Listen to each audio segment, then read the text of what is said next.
Family and fellow soldiers, I'm the Professor, and this is the Moment of Truth.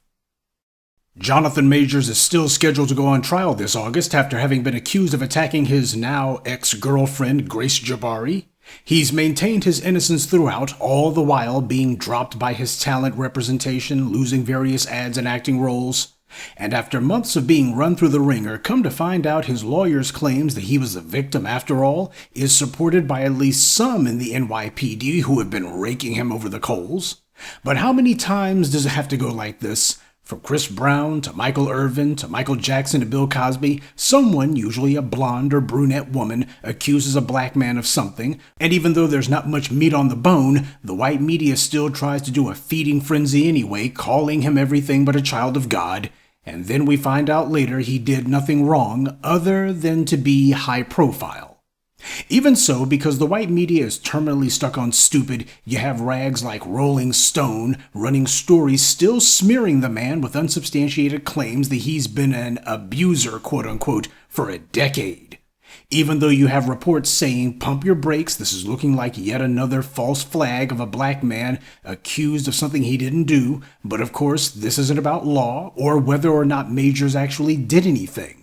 This is about the white media pushing the typical anti-black narrative, and that's why even though this story is not developing the way that the white media was hoping, they still have to stick to smearing him regardless. Now keep in mind, this is the exact same Rolling Stone who smeared black men as a group when Kyrie Irving was being demonized and falsely accused.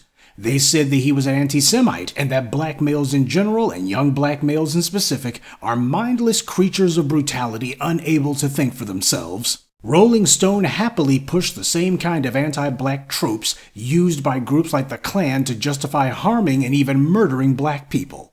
Remember when Rolling Stone used to be a reputable publication and actually checked their facts before running a story?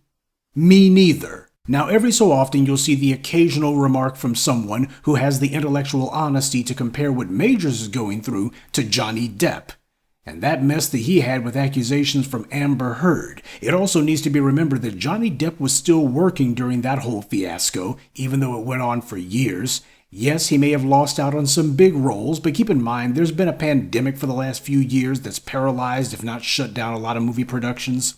If there was supposed to be another Pirates of the Caribbean movie or another Harry Potter role for him, well, there's no real way of knowing if he actually would have been guaranteed to get them.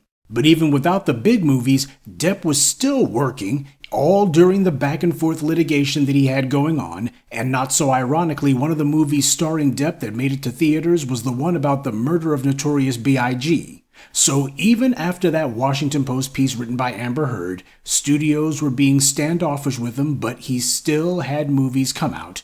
City of Lies came out the same year as Amber Heard's op-ed. With Jonathan Majors, things didn't even get that far, though, before he was declared untouchable. If he's able to prove that his ex-girlfriend is indeed in the wrong, where does he go to get his reputation back? People like Mel Gibson, Louis C.K., and Alec Deadeye Baldwin have gone on working. Ezra Miller's been a one-man scandal machine, going from one disaster to the next, from attacking a pregnant woman to being captured on video, getting arrested, accused of running off with an underage child. And yet David Zaslav, who cancels every Warner Brothers production with a black person in it, stuck to his guns and threw good money after bad just so he could put out a crappy Flash movie that even Ben Affleck and Michael Keaton couldn't save. And for what? You could see that box office atomic bomb coming from a mile away, but the need to maintain the illusion that skin color determines whether you're marketable or not was so strong with Zaslav that he's been a darling of the white right for a while, and he felt compelled to stick this one out to the bitter end. That wasn't a business decision. It was an ideological decision. So you can go on racist rants, be accused by your wife of beating her, even kill someone, and so long as you're not black, there's no permanent consequences. Yeah, you might get put on ice for a while, but they'll bring you back. The old white privileged two-step. Power doesn't just respect power, power also respects power. Because while we're on the subject of David Zaslav, news just broke that GQ magazine had posted an article about Zaslav. The piece was entitled, How Warner Brothers Discovery CEO David Zaslav Became Public Enemy #1 in Hollywood. The piece didn't last long on GQ's website, though, before the editor-in-chief had it removed. A representative for GQ put out a statement that said, a piece published by GQ on Monday was not properly edited before going live. After a revision was published, the writer of the piece asked to have their byline removed, at which point GQ decided to unpublish the piece in question. GQ regrets the editorial error that led to a story being published before it was ready. Now look what they said, published before it was ready. Okay, was that the whole story? Of course not, because Warner Brothers had a take of their own. And Warner Brothers said the freelance reporter made no attempt to reach out to Warner Brothers Discovery to fact-check the substance of the piece before publishing, a standard practice for any reputable news outlet. As is also standard practice, we contacted the outlet and asked that numerous inaccuracies be corrected. In the process of doing so, the editors ultimately decided to pull the piece.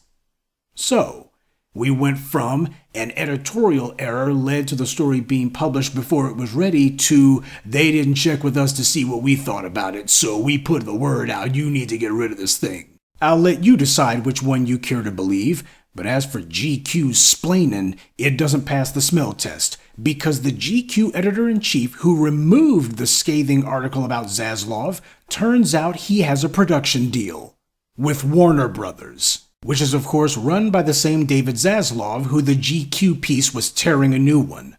Not very subtle, is it? That's because it's not supposed to be. White supremacy uses a lot of things as deterrents, but the key to having an effective deterrent is that people have to know you have it.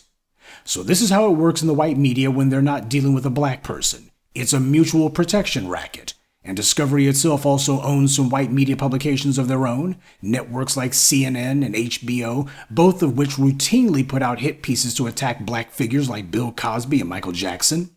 So David Zaslav has no problem using his media outlets to spout lies about black people, but he loses his mind when someone dares to tell the truth about him.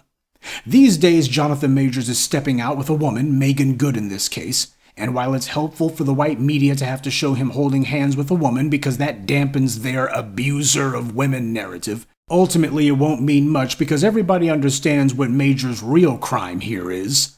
The white media needs a black man to drag because the machine of anti-black hatred needs to be fed constantly. And if it wasn't Jonathan Majors, it would have been someone else. But this goes back to my original critique of Majors, black men in particular who have to be circumspect about who they let in their circle.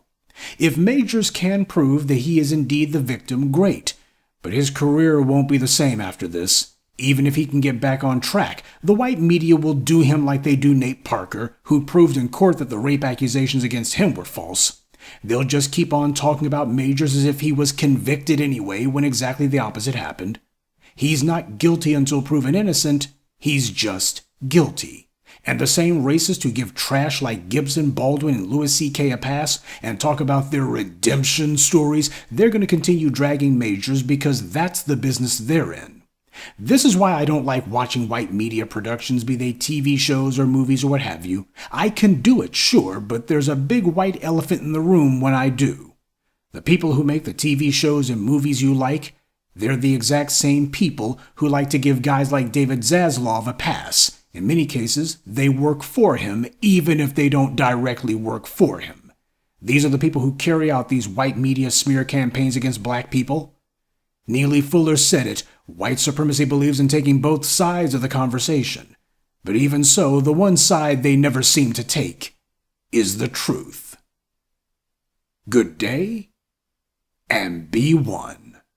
I'd like to take a moment to mention some of our contributors: Augustus Williams, Mouse, Timothy Hall, Deep Eye 904, and Barnes. Salute to them and thank you to everyone for listening, liking, and sharing this message. Black empowerment only exists because of you.